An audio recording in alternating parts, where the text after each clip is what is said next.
Tales of war between humans and the Shazari Empire had spread across galaxies like wildfire.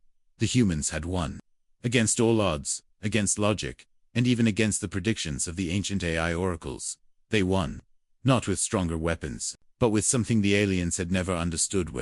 Captain Ji-ho was one of the last men to walk out of the battlefield alive from the Omega Rift. His armor was torn, his body bruised, but his eyes were still bright, burning with something far stronger than anger or pride. The Council of Elders, made up of 10 alien species who once ruled over this part of the galaxy, had no choice but to honor the treaty. And as part of that strange peace deal, Ji-ho, just a common Earth soldier, was given a reward. But it was not gold, not a planet, not a weapon. It was a girl.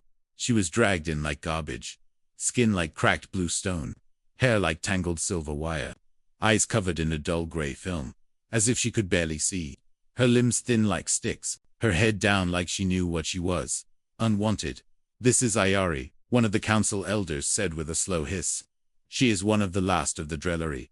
Weak, broken, a disgrace to her kind. She will serve you. The council laughed. In their throats, a cruel laugh. Ji-ho said nothing. He just looked at her, then back at them. You want to give me a slave? He asked. She is a gift, another alien said.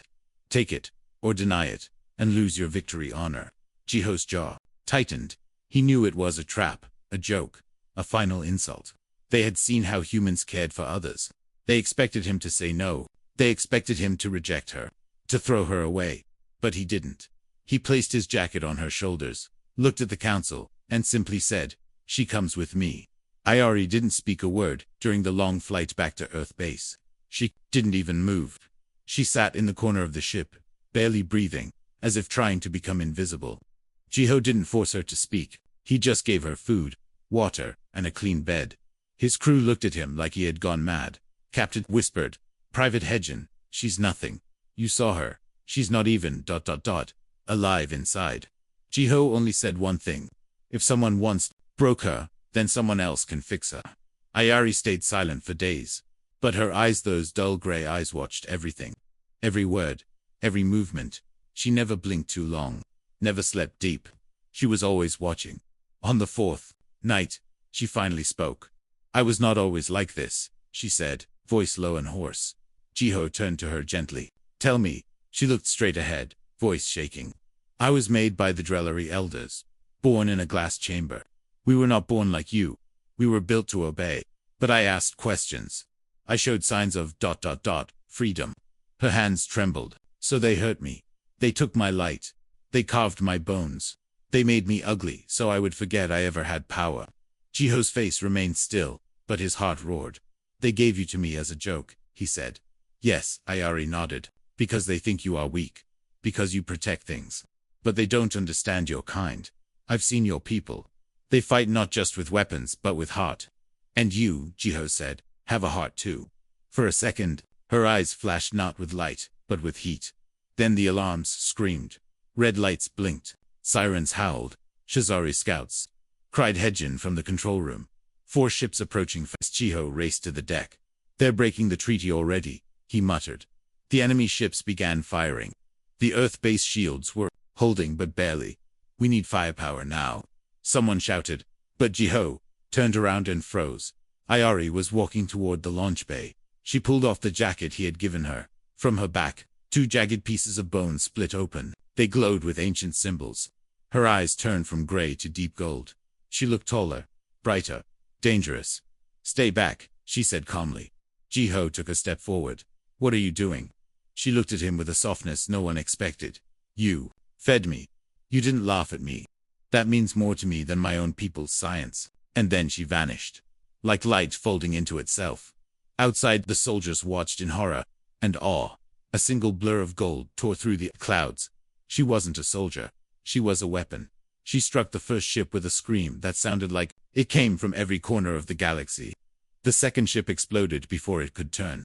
The third tried to flee, but Ayari ripped through its core with her bare hands. The fourth ship self-destructed in fear. The battle lasted 12 seconds. When she returned, her feet didn't touch the ground. Her eyes were burning with tears and fire. "They thought I was weak," she said to Ji-ho. "But they never saw what you saw." He stood still, heart pounding. "What are you?" he asked. I am Drellari, she whispered. The last, and the most dangerous. Behind them, the sky turned quiet again. But the message had been sent across space. The aliens had given the humans what they thought was trash. But they had handed them a living storm, and they would regret it. The ship floated in silence. No alarms, no gunfire, just soft hums and blinking lights. Captain Haniel stood in the middle of the engine room, staring at Nari. She didn't look like the girl they had picked up. Her skin was no longer cracked, and Great was smooth and white, glowing faintly. Her eyes, once dull and empty, now burned with blue fire. She looked like something from a dream, or a story too old to be remembered. I remember now, she had said. But what did that mean? She ran in, holding a datapad. Captain, you need to see this, he said, breathless.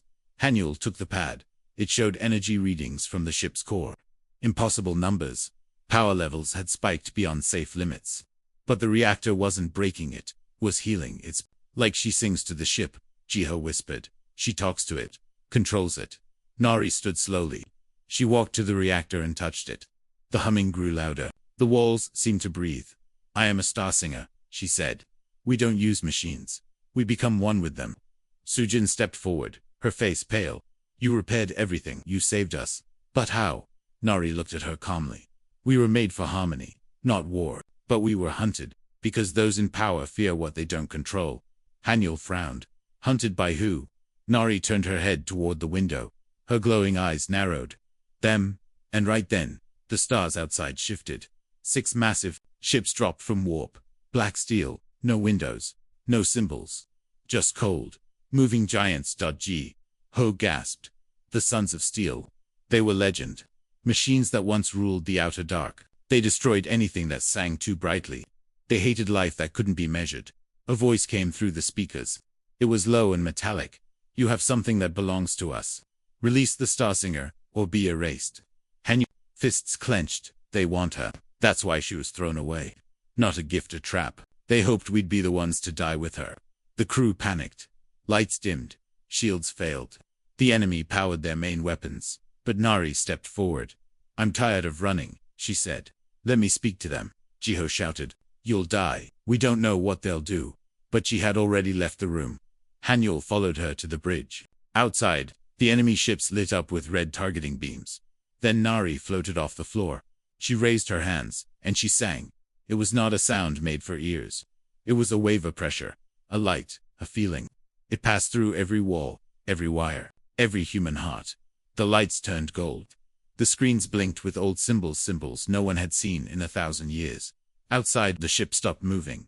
The red lights turned white dot. Their weapons powered down. And then, the impossible happened. Enemy ships began to change. Their metal cracked, their bodies bent. One by one, they folded into themselves like paper. They turned into floating silver dust. Not destroyed, transformed. Silence returned. Haniel could barely breathe. His crew stared at Nari, their mouths open, their bodies still. She floated back to the ground. Her glow faded. She looked tired, but peaceful. They're not dead, she whispered. They're free. Sujin stepped closer, voice shaking. What are you? I am hope, Nari said. Hope that even old hate can be changed. Jiho walked over, shaking his head. We thought you were broken, useless, but you... more than anything we've seen. Haniel stood in front of her. I'm sorry, he said, for how we treated you.